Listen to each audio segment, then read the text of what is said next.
continue maintenant cette deuxième partie de cette présentation de la justice pénale russe qui sera plus consacrée, comme j'ai déjà dit. On a fait notre analyse historique qui est toujours indispensable pour comprendre l'état actuel des choses. Et là, je vais me concentrer plus sur les problèmes déjà évoqués globalement de la justice pénale dans le sens de procédure et sur l'organisation judiciaire, notamment sur la réforme des cours supérieurs. En ce qui concerne, j'ai déjà dit qu'en réalité, les débats autour de la justice pénale dans le sens de procédure, c'était surtout pas les débats entre soviétiques et non soviétiques, plutôt les débats entre deux modèles possibles, le modèle plutôt romano-germanique de la justice pénale, avec l'instruction préparatoire, avec le juge plus actif, et le modèle plus anglo-saxonne de la justice pénale, avec deux dossiers, l'enquête de la défense, le juge plus passif, etc. Peut-être quelques détails, on va préciser pour ne pas trop entrer dans les détails techniques. Et donc, c'est surtout la procédure pénale, pas le droit pénal, pas l'exécution pénale, mais surtout la procédure pénale, qui est dans le cadre de ce combat doctrinal, a provoqué plus de débats et est devenu vraiment peut-être le champ de cette bataille doctrinale aux années 90. Pour cette raison-là, le Code de procédure pénale n'a été adopté qu'en 2001 et entré en vigueur en 2002. Vous voyez, peut-être vous avez remarqué, en tout cas je dois signaler, que quand on prend tout simplement les dates des codes répressifs, le code pénal adopté 96 entré en vigueur 97, le code d'exécution pénale, le code pénitentiaire 96 entre en vigueur 97, et le code pénal normalement qui doit être adopté en même temps parce que ces trois piliers du droit répressif, il n'a été adopté qu'en 2001 et entré en vigueur 2002. Pourquoi ce retard? Ce retard s'explique par le fait que c'est surtout en procédure pénale que ce débat doctrinal dont je parle s'est cristallisé et il fallait une certaine, si vous voulez, volonté politique pour décider sur le modèle de justice pénale, même si cette décision reste encore, je ne sais pas dans quelle mesure, peut-être provisoire. De quoi s'agit-il? Hier, on a parlé de l'influence du Conseil de l'Europe sur l'adoption notamment des codes, et cette volonté du Conseil de l'Europe, par exemple, de voir les nouveaux codes en Russie. Mais il faut le dire que le Conseil de l'Europe n'a jamais proposé, pouvait, je pense, pas proposer, ne pouvait pas proposer un certain modèle pour la Russie. Il a voulu de nouveaux codes répressifs, il a voulu la nouvelle procédure pénale, mais il n'a jamais proposé, pour des raisons tout à fait logiques, un certain modèle technique de procédure pénale. En même temps, parallèlement à ce moment-là, on voit l'influence américaine sur l'adoption de ce code de procédure pénale, parce que la procédure pénale signifie en quelque sorte l'un des symboles, si le droit civil signifie l'un des symboles du droit continental, la procédure pénale signifie l'un des symboles du droit anglo-saxon, et l'influence américaine, en réalité, techniquement, était beaucoup plus importante à ce moment, aux années 90 et vers 2001-2002. C'est extrêmement rarement analysé dans la doctrine russe et c'est également rarement analysé, par exemple, en Europe, mais il y a des analyses excellentes de ce processus dans la littérature anglo-saxonne. Ceux qui veulent mieux comprendre ces aspects-là, je conseille un ouvrage, si vous voulez, un essai publié par la Fondation Carnegie, sur ce processus. Là, c'est tout d'abord l'article de Matthew Spence, excellent article de 17 pages, qui a été publié comme une brochure séparée par Carnegie Center, qui s'appelle The Complexity of Success.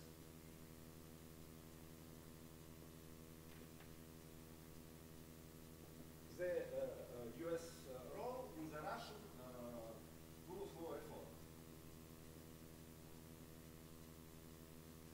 Matthew Spence analyse très bien, je ne vais pas entrer dans les détails, tous les processus politiques et technologiques, si vous voulez, de cette réforme, mais je renvoie tout simplement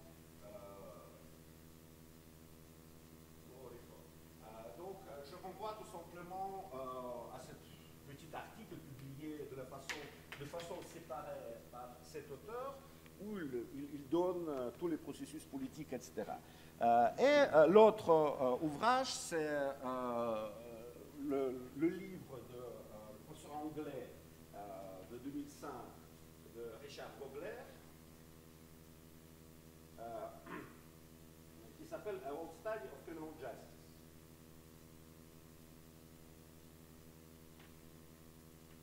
Là, il analyse également, parce qu'en plus, Richard Vogler, que je connais très bien personnellement, c'était l'un des experts anglais qui a participé beaucoup dans le processus des réformes post-soviétiques, et il analyse très bien, si vous voulez, également ce processus des réformes. Je veux vous présenter juste une citation, ma traduction de M. Vogler, pour voilà, donner cette image aujourd'hui de ce processus de réforme. Voilà, comme écrit Richard Vogler, dans les mesures où le support financier pour les programmes de la perestroïka était crucial, il était inévitable que la procédure américaine doit figurer de façon significative dans les discussions. Cette influence était renforcée par le marketing agressif de la part du US Department of Justice et son initiative commune avec American Bar Association pour créer l'initiative de droit pour l'Europe centrale et orientale, qui a été créé cet organisme qui s'appelle Central European and Eurasian Law Initiative a été créé en 1990. Comme écrit Richard Vogler, l'impact de CLI sur les réformes en Russie et d'autres pays de l'Europe de l'Est était dramatique. Selon son directeur exécutif, aux années 90, plus que 5000 juges et avocats ont travaillé avec CLI, qui a dépensé 180 millions de dollars pour cela. CLI a consulté les gouvernements et les parlements pour 465 lois et constitutions, notamment en Russie. C'est la fin de la citation. Donc, c'est clair qu'à ce moment-là, cette influence américaine était tout à fait, en quelque sorte, claire en Russie. Mais en même temps, si vous voulez, l'opposition doctrinale, dans le sens plutôt historique et dans le sens de l'appartenance de la Russie au système plutôt romano-germanique, également était forte. C'est pour cette raison-là que le Code de procédure pénale n'a pas pu être adopté en 96-97, parce qu'à ce moment-là, le Parlement était composé surtout des communistes après les élections de 93-95. En quelque sorte, Boris Yeltsin était en cohabitation les communistes rejetaient ces propositions des codes très marqués par l'influence anglo-saxonne. Donc, il fallait attendre en réalité l'arrivée du président Vladimir Poutine pour que la majorité des communistes soit renversée. Et ce renversement de la gauche au Parlement, de la gauche pro-soviétique, a permis de faire passer le code de procédure pénale de façon beaucoup plus rapide. Et finalement, ce code, il est marqué par l'idéologie de la procédure anglo-saxonne. De quoi s'agit-il plus concrètement ? Quelles étaient les questions clés quand on parle de modèle de justice pénale à ce moment-là ? Tout d'abord, par exemple, est-ce qu'il faut préserver ou non l'instruction préparatoire dans le sens inquisitoire, classique, l'instruction préparatoire à la française? Parce que cette instruction préparatoire qui a été introduite en 1864 a survécu de façon déformée à l'époque soviétique, et c'était le choix, soit restaurer par exemple le juge d'instruction, redonner ce côté classique du système d'instruction préparatoire, ou essayer complètement d'abroger cette institution qui existait en Russie depuis un siècle et demi. Un autre problème, est-ce qu'il faut introduire ou non les différentes formes de plaider coupable, des fameux plea bargaining à l'anglo-saxon de ces négociations? C'est une autre question cruciale à ce moment-là qui se débattait dans le cadre de cette opposition. Est-ce qu'il faut préserver ou non le principe de vérité matérielle qui cristallise sur le plan de procédure? Cette logique continentale est très critiquée, par exemple, toujours par les partisans du système anglo-saxon en Russie. Est-ce que le juge doit être passif ou actif? Est-ce qu'il peut rassembler les preuves d'office, citer les témoins d'office, ordonner des expertises ou non?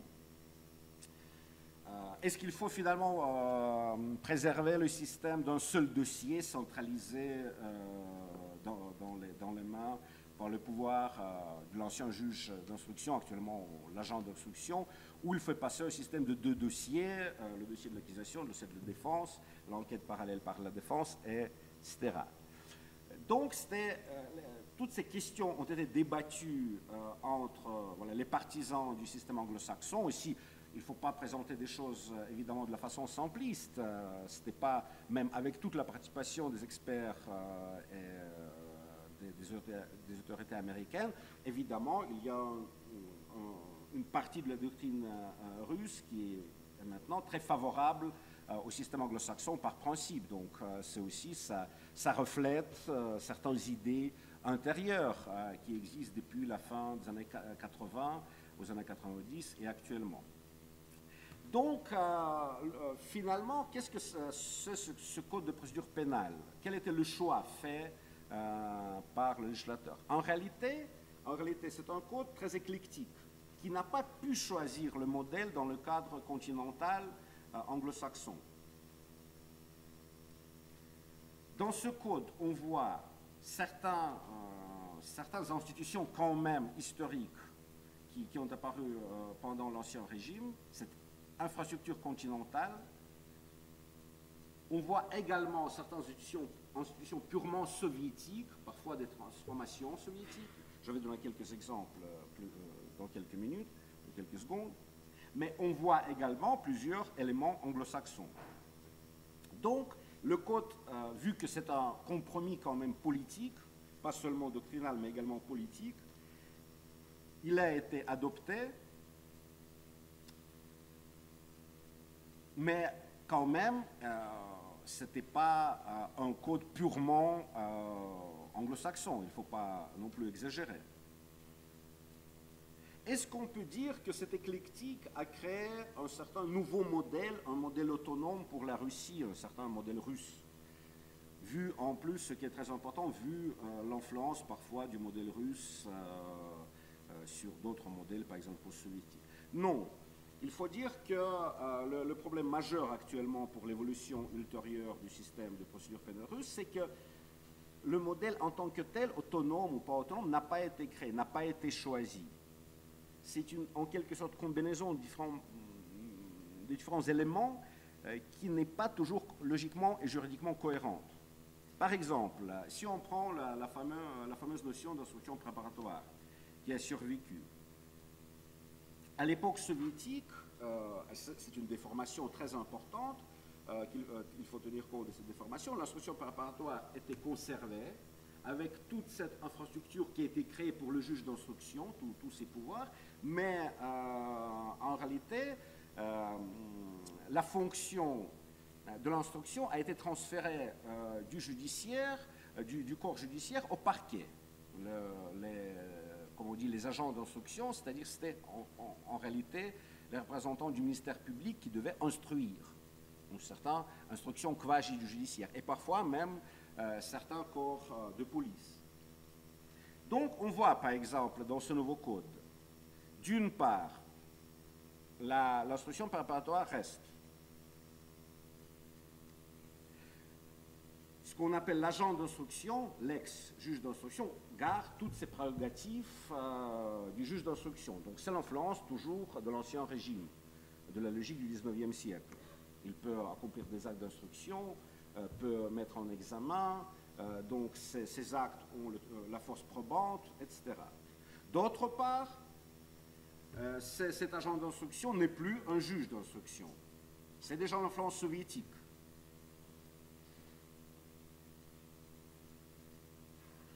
Et ensuite, troisième élément, il est considéré par le code pénal comme une partie au procès, représentant de la partie poursuivante.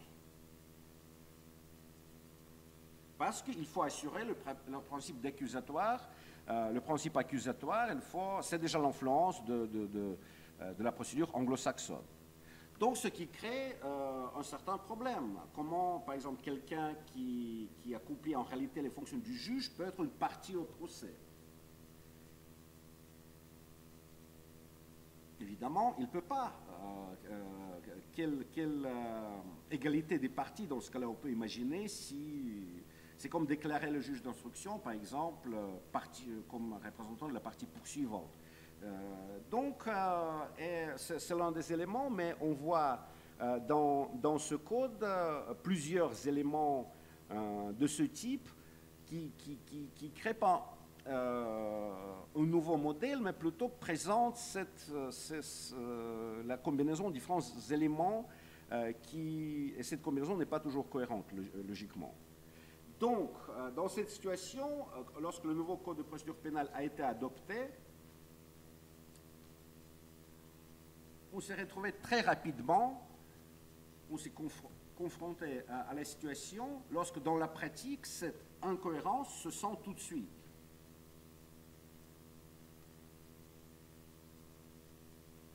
Et c'est clair que dans cet état-là, le code de procédure pénale ne peut fonctionner sans modification profonde.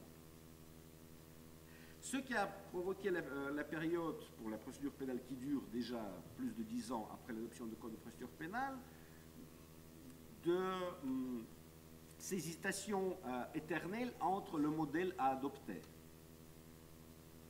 Parfois, par exemple, dès qu'il y a une réforme, soit elle est considérée comme une contre-réforme par les partisans du système anglo-saxon, soit elle est considérée comme la continuation, en quelque sorte, comme étant n'est pas suffisante pour finalement le choix de modèle. Donc les questions du modèle de justice pénale dans le sens de ce choix restent très importantes. Et on voit dans toutes les réformes ultérieures ces aspects qui s'expliquent par le choix plutôt politique, par le compromis plutôt politique que technique, qu'une réussite technique sur le plan de code de procédure pénale. Et si aux années 90, c'est la Cour constitutionnelle qui a modernisé la procédure pénale soviétique, maintenant la Cour constitutionnelle commence d'agir sur le plan des modèles de justice pénale. Parce que assez souvent, ce qui se passe, et ça se passait quelques fois déjà, le juge qui se retrouve dans cette situation très ambiguë, qui ne comprend pas qu'est-ce qu'il peut faire, qu'est-ce qu'il ne peut pas faire, il est actif, il est passif, il est le juge dans le sens continental, dans le sens anglo-saxon, etc. Finalement, vu un certain impasse judiciaire et l'absence de la réponse cohérente, il saisit la Cour constitutionnelle. La Cour constitutionnelle se retrouve devant ce problème systémique et doit trancher ce problème. C'est ce qui s'est passé, par exemple, le 2 juillet 2013, lorsque la Cour a adopté la décision concernant le renvoi des affaires pénales, par exemple, ou pour traduire peut-être mieux adapté à la terminologie française, qui concerne l'instruction supplémentaire ordonnée par le juge. Évidemment, cette logique s'inscrit dans le principe de vérité matérielle, mais complètement étrangère à l'idéologie de la procédure anglo-saxonne. Donc le législateur a abandonné ce mécanisme sans créer d'autres qui permettent à un juge de répondre des problèmes posés. Donc c'est la Cour constitutionnelle qui doit trancher et qui doit décider voilà, qu'il faut finalement donner au juge cette possibilité et en quelque sorte rétablir le principe de vérité matérielle maudit par les réformateurs des années 90 et par les auteurs du Code de 2001. Donc, c'est pour cette raison-là, ce titre, quel modèle de justice pénale peut réussir, reflète peut-être en pénal le débat le plus important. C'est le débat entre deux modèles, le modèle romano-germanique et le modèle anglo-saxon, qui est toujours très important dans l'espace post-soviétique. Et la polémique continue, et je pense va continuer encore quelques temps en tout cas, parce qu'on n'a pas pu créer vraiment un système cohérent qui peut être considéré comme un modèle autonome, troisième voie, pas du tout. Et le choix définitif n'a pas été fait. Maintenant, on passe aussi à l'organisation judiciaire. Je veux présenter le système judiciaire russe, évidemment, le schéma, pour pouvoir faire quelques commentaires sur ce plan.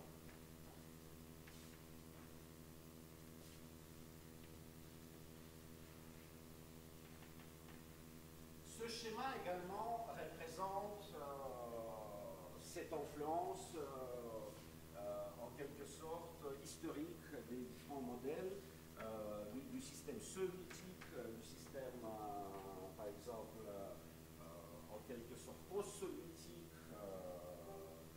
pré-soviétique, etc. Donc, tout d'abord, évidemment, c'est le système de juridiction de droit commun, compétent en matière civile et pénale. Et en principe, la notion de juridiction de droit commun reflète également ce principe d'unité de la justice pénale et civile, très connu évidemment en France et qui est apparu en Russie au XIXe siècle, donc qui reste toujours en vigueur. Donc en tête, c'est la Cour suprême de la Fédération de Russie, la Cour suprême. Ensuite, sont des cours au niveau régional, vu que la Russie c'est une fédération, cela peut s'appeler différemment, mais globalement sont les cours des entités de la fédération, ou pour ainsi dire, des cours régionales.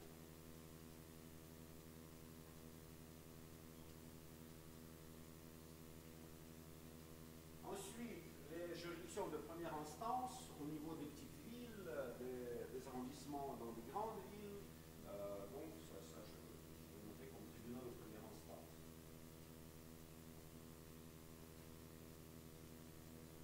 Et les juges de paix, introduits en 99, aussi en quelque sorte en reflétant cette expérience de la grande réforme judiciaire de 1864.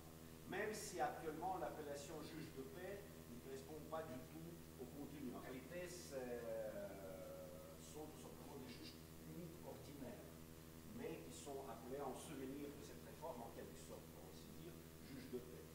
En même temps, il y a le système des tribunaux militaires,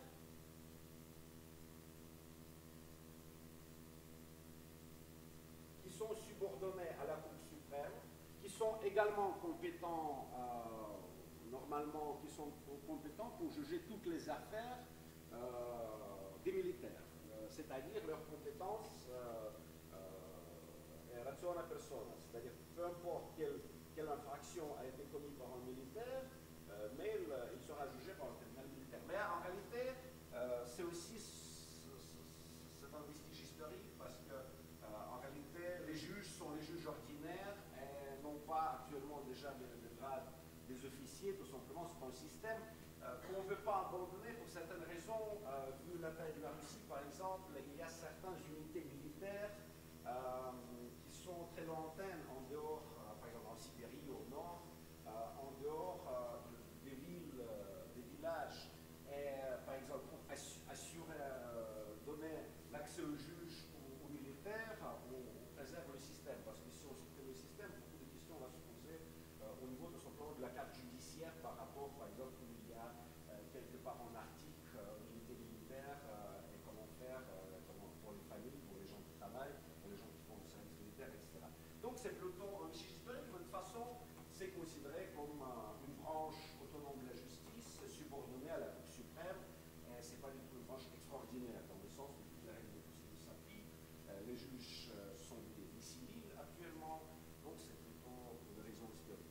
Ensuite, évidemment, la Cour constitutionnelle qui est autonome.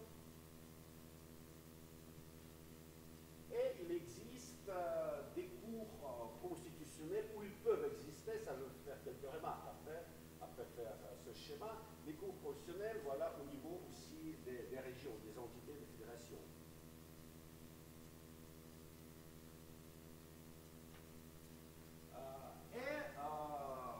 Enfin, c'est le système de la justice économique qui,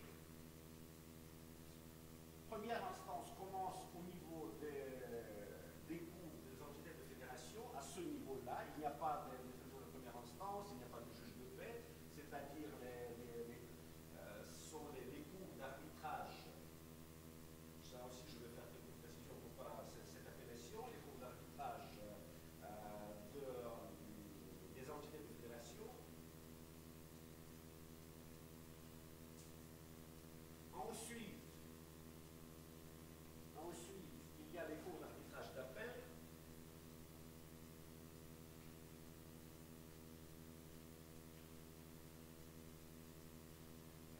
Il y a les cours d'arbitrage de cassation. Il y a la Cour supérieure. Vous voyez ici la Cour supérieure d'arbitrage. Si on veut voir ce niveau horizontal, là, c'est assez dense. Les cours supérieures d'arbitrage. Donc, si pour les jeunes cours de rapport, il n'y a rien entre le cours suprême et les cours au niveau des entités, là, il y a les cours d'arbitrage d'appel, les cours de cassation, et après le cours supérieur d'arbitrage.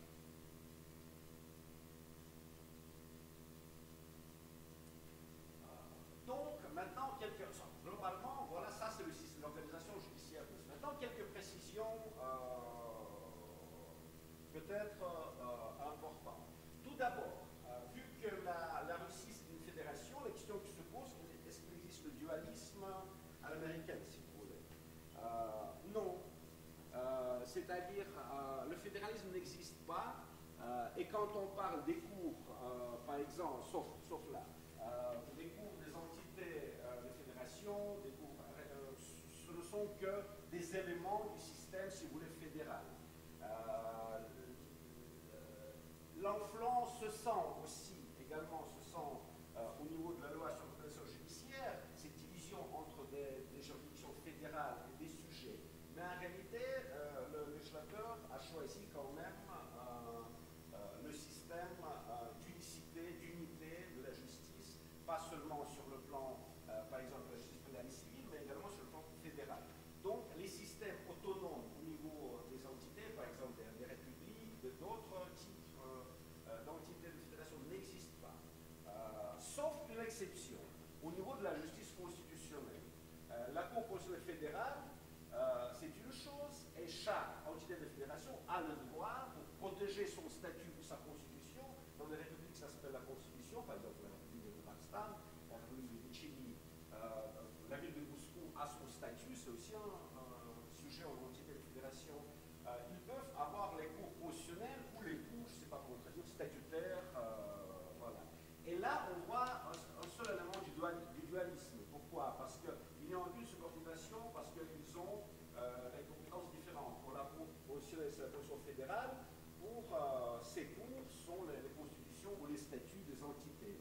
Là, un seul élément du dualisme, si vous voulez, dans le système judiciaire. Sinon, aspect fédératif n'est pas important pour analyser la justice russe, à la différence d'autres branches juridiques du droit, par exemple, lorsqu'on parle de droit administratif ou d'autres choses. Ensuite, la question qui se pose, pourquoi cette appellation, les cours d'arbitrage, il ne faut pas confondre, parce que la notion d'arbitrage également a le même sens qu'en France, comme par exemple les juridictions non étatiques en commerce, pour des raisons historiques. Parce qu'en réalité, pourquoi cette branche autonome de la justice? Là, on revient à notre analyse historique.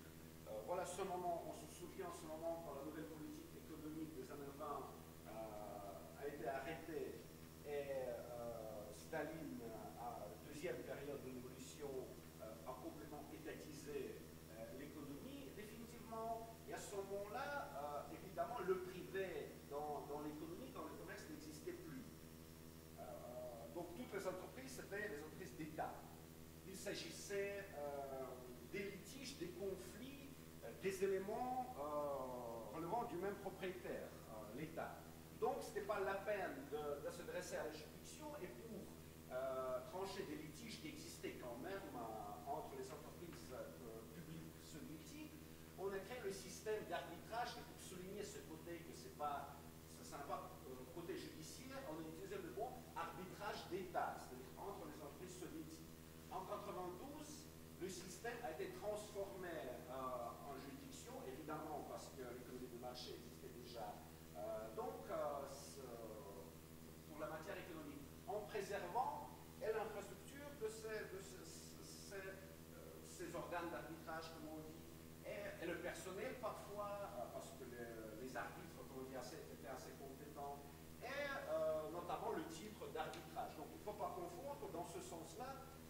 Par exemple, la Cour supérieure d'arbitrage, c'est en réalité la Cour supérieure économique ou commerciale, etc. Ensuite, on voit l'absence dans le droit russe de la justice administrative.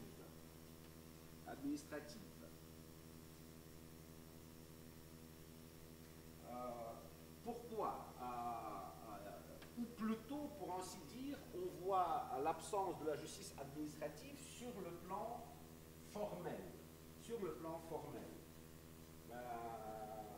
Mais sur le plan matériel, la justice administrative existe. Pourquoi cette particularité qui est aussi en train d'être analysée tout le temps? Et c'est vrai que l'un des problèmes majeurs, en quelque sorte, pour la Russie actuellement, c'est instaurer ou pas instaurer la justice administrative. Par exemple, lorsque Poutine a été élu la dernière fois pour son troisième mandat après Medvedev, c'est l'une des promesses préélectorales, c'était l'instauration de la justice administrative en Russie autonome. Ce qui en quelque sorte explique cette réforme aussi judiciaire. Donc, pourquoi? Qu'est-ce qui s'est passé? Jusqu'à la fin des années 80, jusqu'à 89, pour être plus exact, un particulier ne pouvait pas attaquer les actes de l'autorité publique. Donc la justice administrative n'existait pas. Le droit soviétique ne connaissait pas la justice administrative dans ce sens-là. Le droit soviétique connaissait la notion des infractions administratives, mais ça n'a rien à voir. C'est plutôt la matière pénale. Donc le particulier ne pouvait pas attaquer devant la justice, c'est une particularité du droit soviétique qui s'explique évidemment par son caractère autoritaire de ce droit. Ne pouvait pas attaquer devant la justice les actes de l'autorité publique. Donc la première fois, après, imaginons ces réformes très rapides de la fin des années 80, cette course pour la libéralisation du système juridique et judiciaire. Et à ce moment-là, évidemment, le pouvoir a admis que c'est impensable, c'était inadmissible. C'est un problème du droit soviétique. Donc, il fallait introduire cette possibilité d'attaquer devant la justice des actes de l'autorité publique. Et donc, l'Union soviétique, le Parlement de l'Union soviétique adopte la première loi en 89, la première loi sur, comment on dit, le recours contre des particuliers, des citoyens contre les actes administratifs, contre les actes de l'autorité publique devant la justice. fallait créer une procédure pour cela. Quelle peut être la procédure dans cette situation? Évidemment, on ne peut pas imaginer, on ne peut pas en quelques mois créer la branche autonome de la justice. Donc, il fallait une réponse très rapide à ce problème. Quelle était la réponse? La réponse était qu'il faut, même il n'y avait pas du temps pour créer un certain code de justice administrative, parce qu'il fallait vraiment agir très rapidement. C'est 89, le pouvoir comprenait que bon, la population nécessite ce type de justice. Donc, dans ce cas-là, il a été créé la possibilité pour les particuliers d'attaquer les autorités publiques en utilisant le code de procédure civile. En quelque sorte, si on prend ici par exemple la matière pénale et civile, en réalité matière civile, on comprend matière civile sur le plan de procédure, mais sur le plan de droit de fond, matière civile est divisée en deux parties. Matière privée et matière publique. Donc, le contentieux administratif est caché derrière le code de procédure civile. Si on ouvre le code de procédure civile, on voit certains chapitres consacrés à la justice, pour ainsi dire, administrative dans le sens matériel.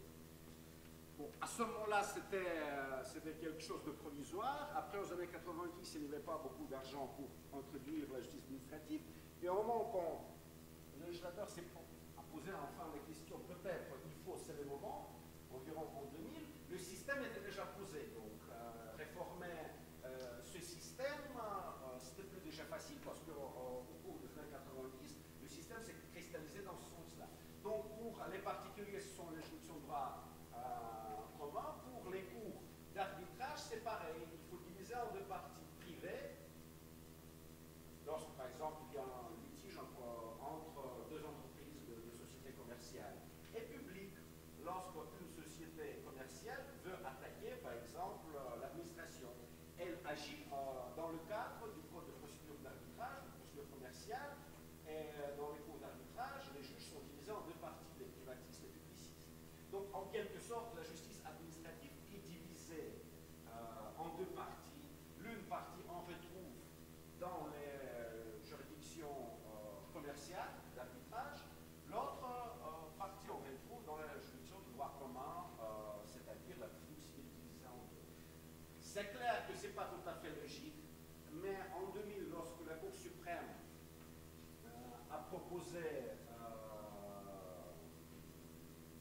enfin de créer la justice administrative autonome, la question qui se posait, ça doit être complètement autonome comme en France, avec un certain encore cours supérieur administratif, cours suprême administratif. Ça doit être subordonné à la Cour suprême et dans tous les cas, ça diminue la compétence, par exemple, des cours commerciales, peut-être même des juridictions de droit commun. Les juridictions de droit commun ont initié cette réforme, mais les cours d'arbitrage ont commencé de s'opposer. En réalité, ils croyaient que le système imposé, ce sont des juridictions plus ou moins modernes, nouvelles, bien vues, et pourquoi faire? Donc, la justice administrative restait divisée en encore 10 ans, jusqu'à maintenant, lorsque, quand même, une certaine nécessité de la justice administrative autonomiser le support procédurier se sent de plus en plus. Mais dans ce cas-là, il faut vraiment, par exemple, en quelque sorte, ces deux aspects, retirer de la compétence de la juridiction de droit commun et de la compétence des juridictions d'arbitrage. Voilà, c'est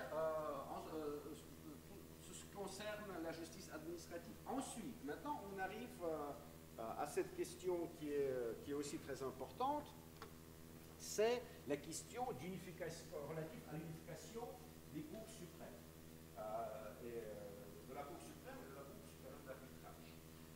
Officiellement, sans parler de certains débats doctrinaux, officiellement, en juin 2013, le président russe annonçait, lors du Forum économique à Saint-Pétersbourg, que, sans toucher la Cour constitutionnelle évidemment, il doit avoir une fusion entre deux juridictions supérieures. Il faut faire une réforme constitutionnelle pour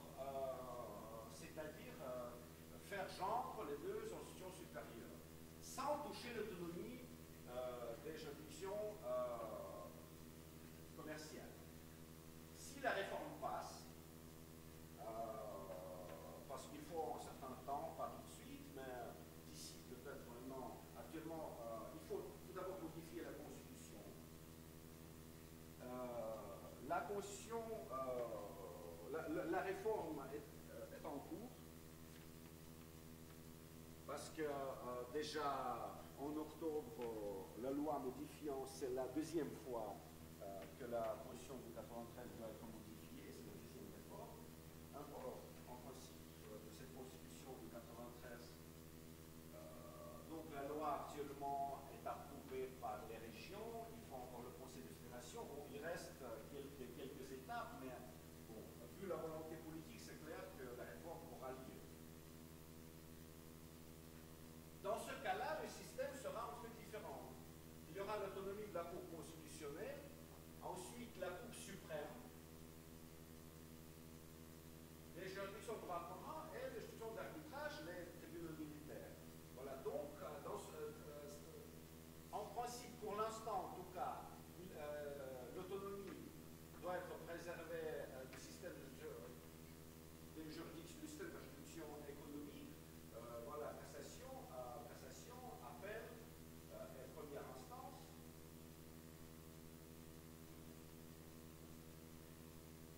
Également, les juridictions de droit commun, le tribunal militaire. Il y aura la nouvelle Cour suprême de la Fédération de Russie. Et cette réforme n'est pas considérée comme la jonction de la Cour, c'est-à-dire dans le sens qu'on ne joint pas la Cour à la Cour suprême existante, mais c'est plutôt la création de la nouvelle Cour suprême. Normalement, les juges d'apport leur statut. Mais en principe, ceux qui en plus, en fonction de leur âge, etc. Cette Cour suprême doit déménager, doit être transférée vers Saint-Pétersbourg, parce que c'est aussi, en quelque sorte, elle doit suivre la Cour constitutionnelle. Il y a environ 5 ans, la Cour constitutionnelle, qui avait des locaux, bon, pas excellents à Moscou, historiquement, et Saint-Pétersbourg, actuellement, historiquement, l'une des capitales russes, n'a pas de fonction officielle. Le pouvoir a complètement rénové les locaux de la Cour suprême de l'Ancien Régime, et voilà, la Cour constitutionnelle a déménagé. Normalement, la Cour suprême doit également déménager à Saint-Pétersbourg, et Saint-Pétersbourg deviendra, dans ce cas-là, la capitale judiciaire russe, où il y aura deux cours constitutionnels et suprêmes. Comment s'expliquer? Quelle est la logique en quelque sorte de cette réforme? Premier aspect, c'est clair que la nécessité de cette réforme s'est sentie au moment lorsqu'on a parlé de la création de la justice administrative, ce qui en plus est très demandé par les organismes internationaux, par le Conseil de l'Europe. Si on revient dans le sujet d'hier, c'est clair qu'il y a beaucoup de pression à l'extérieur sur la Russie pour mettre en place, parce que c'est bien ce système pour une Russie aussi qui régit notamment la justice administrative, mais c'est quand même, sur le plan juridique, on a l'impression d'avoir quelque chose de temporaire, voilà, on crée en urgence, ce qui est vrai. Donc, la justice administrative est demandée. Si on fait la justice administrative, tout de suite on se retrouve devant ce problème des compétences, du parallélisme entre Cour supérieure, Cour suprême. En quelque sorte, la division du droit administratif entre les deux et l'opposition radicale de la Cour supérieure d'arbitrage à cette réforme, à cette création de la justice administrative. Parce que d'après la Cour supérieure d'arbitrage, la justice administrative est très bien cachée, en tout cas pour des personnes morales, dans les juridictions commerciales. C'est le premier aspect.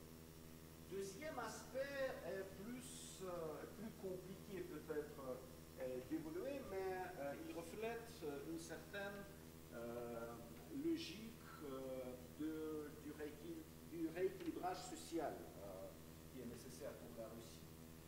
Si on prend toutes les réformes, on voit que le système droit commun garde son cadre globalement soviétique. C'est la cadre judiciaire soviétique, sauf les juges de paix.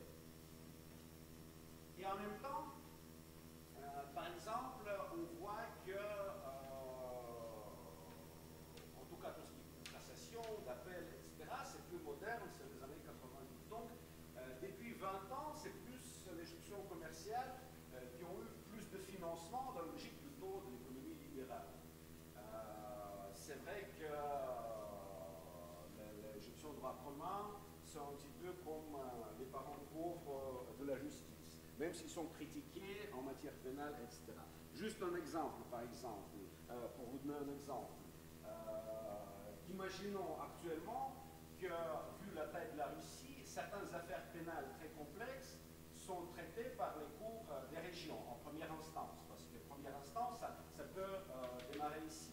Par exemple, les affaires les plus graves. Dans ce cas-là, c'est la Cour suprême c'est une cour d'appel. Donc, entre le Vostok et Moscou, entre la cour, la première instance et l'appel, il y a environ 9 heures, 10 heures du vol. Très loin. Pour les cours d'arbitrage, il y a, donc c'est quand même pour le commerce, pour les gens plus riches, etc., il y a les cours d'arbitrage d'appel très proches de la première instance. Donc l'infrastructure, quand même, est beaucoup plus moderne sur tous les plans. Donc le pouvoir peut rééquilibrer en quelque sorte par cette unification le plan social, et sinon, par exemple, il est impossible de créer le système financièrement en préservant les deux, il est impossible de créer un système plus ou moins adapté pour les particuliers, pour les citoyens, pour les affaires pénales, civiles, des particuliers, etc. Donc ça fait un petit peu système arbitrage actuellement, c'est un système VIP. Donc, deuxième aspect très important également, c'est par exemple, en quelque sorte, aussi qui est souligné. Bon, ça c'est encore, il y a d'autres versions, par exemple, il y a certaines versions conspirologiques que c'est fait pour placer le Premier ministre, que le gouvernement va sauter bientôt, etc. Mais après dire, lorsque la Cour constitutionnelle aussi, la nomination du président de la Cour a été modifiée en 2008, c'était exactement la même version. Il est peu probable parce qu'en 2008, on voit déjà dans 100 ans, rien s'est passé dans ce style-là. À mon avis, quand même, les problèmes sont plus systémiques et tout simplement résoudre les problèmes des personnes. Donc voilà. Ça, en tout cas, cette réforme a été annoncée et je pense que bientôt, voilà, il y aura cette unification des cours. Autre chose que cette unification des cours pose le problème peut-être du rééquilibrage de système de l'organisation judiciaire au niveau de la paix, de la cassation, et la question qui se pose et qui est peut-être plus importante que tout simplement les différentes versions plutôt conspirologiques, c'est que est-ce que cette réforme va s'arrêter là au niveau par exemple de l'unification des cours suprêmes, ou quand même, ce qui va suivre, c'est la réforme également des instances de l'appel, de la cassation, etc. Parce que hier, on a discuté sur l'influence du Conseil de l'Europe. Il faut le dire que la dernière réforme des instances pénales, quand même, qui a été entamée il n'y a pas longtemps et qui a eu lieu environ en 2010, c'était un échec, même si cette réforme a été très soutenue par l'Union européenne, qui voulait le rééquilibrage des instances sans toucher le système des juridictions commerciales. C'est un échec, ça n'a rien apporté, sauf que la Cour suprême est devenue, comme j'ai déjà dit, la Cour d'appel pour toutes les entités de fédération, et en réalité, ce qui n'est pas réaliste vu les distances russes.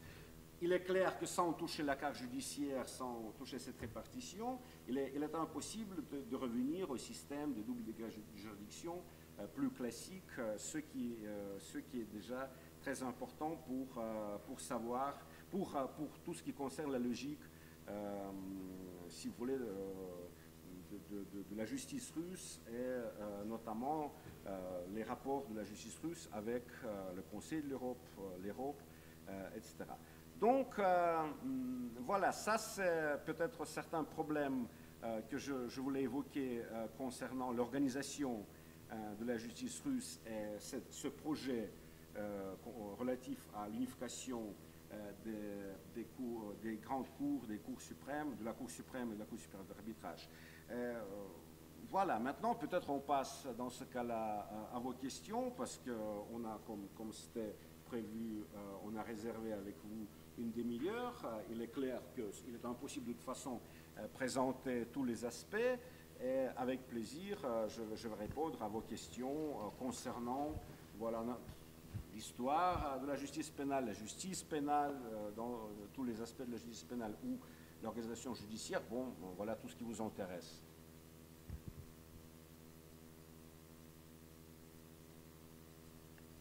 Alors, des questions spontanées.